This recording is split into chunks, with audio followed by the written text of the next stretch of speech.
Welcome to this explainer. Today, we're going to completely shatter the illusion that cyber attacks only threaten your credit card data or your social media accounts. Actually, we're looking at something much bigger, the invisible physical warfare happening right behind the scenes of our modern infrastructure.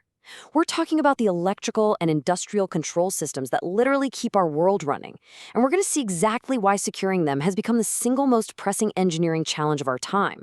Let's get right into it. Here's our roadmap for this explainer. 1. The trillion-dollar threat. 2. IT versus OT. 3. The physical attack surface. 4. The defense playbook. And 5. The new engineering reality. Starting with Section 1, the trillion-dollar threat and high-stakes security.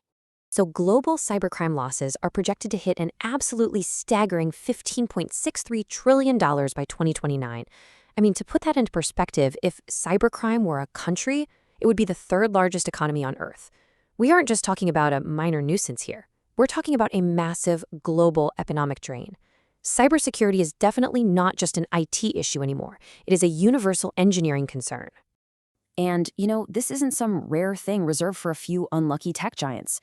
The data shows that roughly half of all businesses have been successfully hacked within just the past 3 years. 1 in 2. When half of all organizations are getting compromised, you quickly realize just how pervasive this threat really is. It is literally everywhere. Moving on to Section 2, IT versus OT, and shifting targets. To understand why this matters so intensely to the physical world, we really have to look at how the targets themselves are changing. You've got your traditional information technology, or IT.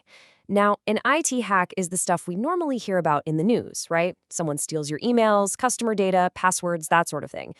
But then you have operational technology, or OT. An OT hack targets the actual technology that controls physical equipment. So a successful attack here doesn't just leak some data. It causes real physical world damage to industrial processes. That's a massive shift. When we talk about that invisible infrastructure keeping your lights on and your tap water clean, we're largely talking about SCADA systems. That stands for supervisory control and data acquisition.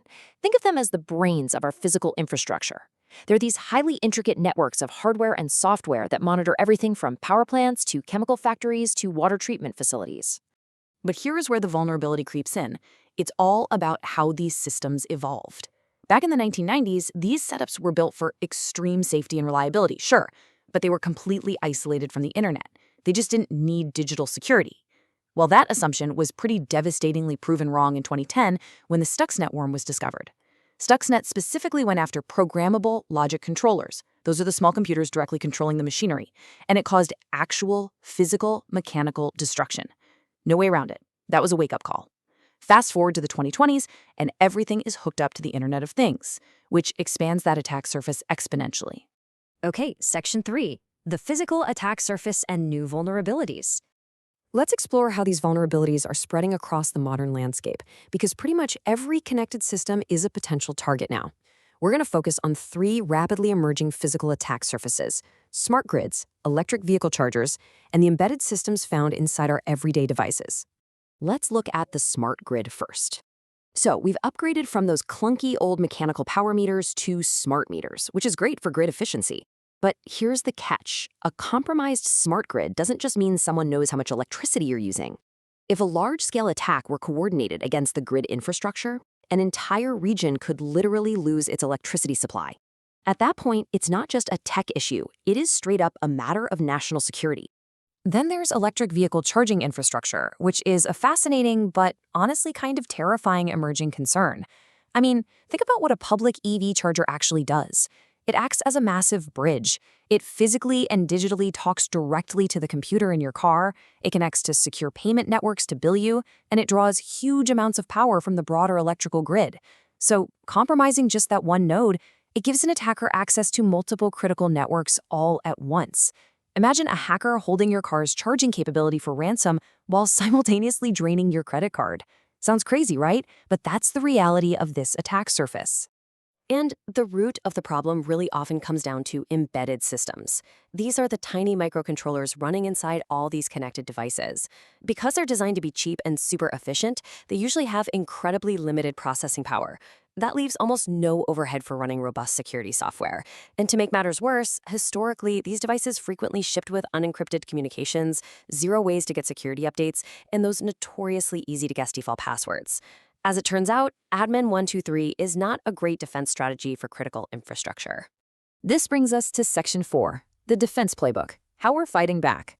Now, there's absolutely no silver bullet in cybersecurity. Instead, modern engineering relies on a layered playbook. It's called defense in depth, and it involves secure boot, encryption, network segmentation, and regular security patching. Let's break down exactly how these actually work in the physical realm. The whole foundation starts with secure boot. Basically, when an embedded device wakes up, secure boot runs cryptographic checks to make sure only trusted, unaltered software is allowed to run. If an attacker tries to sneak in and swap the core operating code, the machine just flat out refuses to start. Alongside this, you've got encryption, which is just absolutely essential. It scrambles the data while it's traveling between devices and while it's just sitting there in storage. So even if an attacker manages to intercept the data, it's completely useless to them. Then, at the system level, you have network segmentation. This is a vital defensive strategy that deliberately isolates critical industrial controls from the general corporate internet. What that means is, if a hacker breaches some random office computer, they hit a dead end. They can't just jump over to the factory floor. But there is a catch. Keeping these segmented systems secure requires regular security patching, and that remains a huge challenge. I mean, taking a critical power plant or a factory offline just to update software, that causes incredibly costly production downtime. So engineers are constantly having to balance tight security with keeping operations up and running. Finally, Section 5. The new engineering reality, and why this is a foundational discipline. The most profound shift we're seeing right now is a move toward a principle called security by design. For decades, cybersecurity was kind of just an afterthought. It was a specialized feature they'd just bolt onto a finished design right before shipping it out. Well, not anymore. Today, embedded cybersecurity is considered a foundational discipline. Digital defenses literally have to be baked into the blueprints of every single electrical project, right from day one. And for security by design to actually work, the whole industry culture is having to adapt, and fast.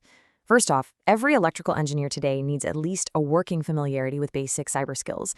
It is definitely not just a job for the software folks anymore.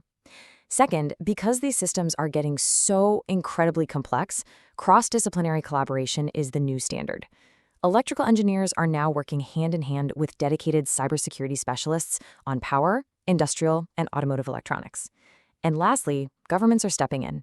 Strict regulatory standards are now legally mandating specific protections for our critical infrastructure. So I want to leave you with this highly provocative thought from the source material. As we hand over more and more autonomous control to machines that are making split-second decisions with very limited human oversight, is cybersecurity now our most critical engineering requirement? It's no longer just a secondary feature. It is the very foundation of modern engineering. Because honestly, if we can't trust the code, we can't trust the physical world it controls. Thanks for joining me on this explainer, and keep questioning the systems around you.